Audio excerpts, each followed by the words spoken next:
seguinte, eu já chamo a reportagem aqui no ar.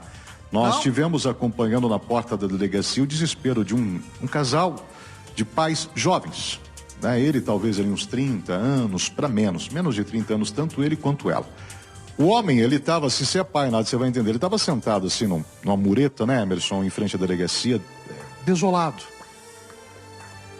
se sentindo sem forças, porque não havia conseguido cumprir o papel dele de proteger, de prover, né, de prover sim, mas de proteger a própria filha.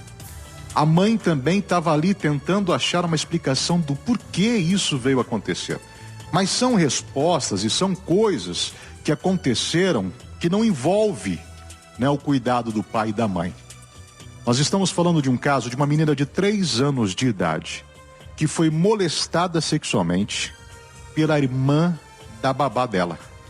A família havia contratado uma mulher já de confiança, conhecida da família há muito tempo, sem nenhum, né, a reclamar por parte do pai e da mãe.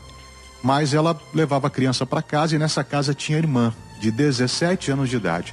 E seria essa irmã que teria, né, da babá que teria abusado da criança. A reportagem está pronta, a gente vai entender melhor toda essa trama agora aqui no Cidade Alerta. A mãe da menina conta que ela e o esposo entraram em choque quando a filha revelou os abusos. O casal descobriu que a criança de apenas 3 anos de idade poderia ter sido vítima de crime sexual ao perceber um comportamento estranho para a idade dela, com gestos e poses maliciosas durante brincadeiras. A minha filha ontem relatou que ela estava sendo abusada pela babá. Ela não conta específico assim, mas ela mostra.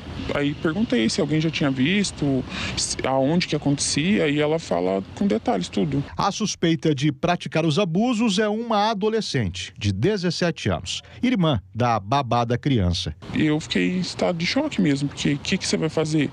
A menina de menor. Aí falei assim, falei pro meu esposo, falei assim, que vai lá bater nela, vai fazer alguma coisa? Vai fazer o quê? O que a gente vai fazer? Né? Daí ele também, a gente ficou, na verdade a gente passou praticamente a noite em claro, pensando o que a gente faz, será que a gente vai? Será que a gente só não deixa mais ela ir lá? Daí, que nem ele falou, não dá para deixar, por mais que ela seja de menor, por mais que ela seja alguém que a gente conhece a família dela, né? Não tem como deixar passar. Com o registro do boletim de ocorrência, a Polícia Civil agora dá início a uma investigação por meio da abertura de um inquérito policial.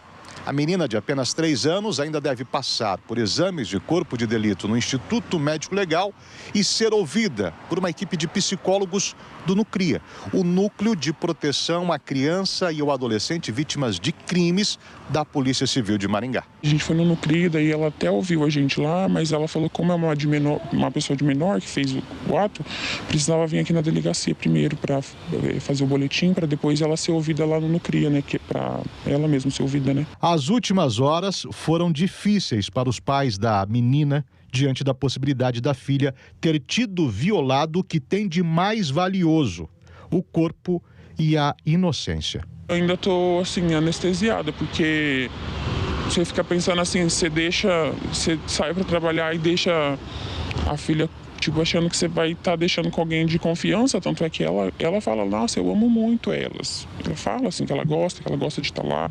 Aí era o único lugar que a gente jamais pensou que ia acontecer isso, porque como ela demonstra cuidado com ela, a gente nunca imaginou. Então, você fica, não sei, eu já falei pra ele, falei assim, como que eu vou trabalhar agora? Como que eu vou deixar ela com alguém?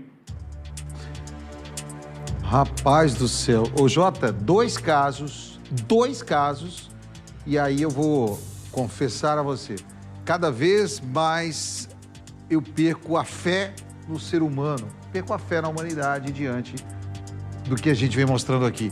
Por mais que tenhamos experiência, a gente acaba sendo sempre surpreendido com crimes como esse, né?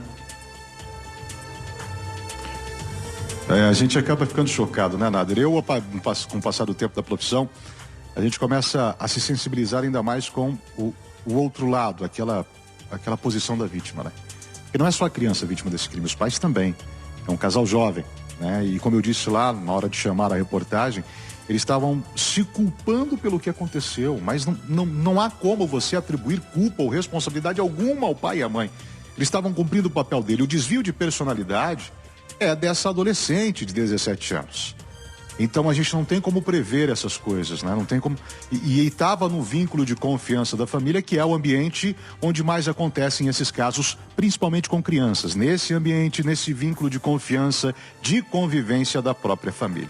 É a gente colocar em nossas orações a recuperação psicológica dessa criança, dessa mãe, desse pai, para que eles continuem cumprindo o papel deles na direção dessa menina pelo caminho da vida, sem ela sentir o mínimo de consequência possível diante do que ela sofreu agora, aos 3 anos de idade. Porque essa história não se apaga. Essa menina, esse pai, essa mãe, eles vão carregar isso até o fim da vida. Já com relação à adolescente, é necessário a gente, ou as autoridades, tomarem as atitudes mais severas se confirmado diante disso. Até mesmo para encaminhamento psicológico, tratamento, alguma coisa, porque é algo criminoso diante do desvio de personalidade que faz o Nader, por exemplo, ter uma opinião como essa ou uma sensação como essa, pelo menos nesse momento, de desacreditar no que o ser humano é capaz de fazer.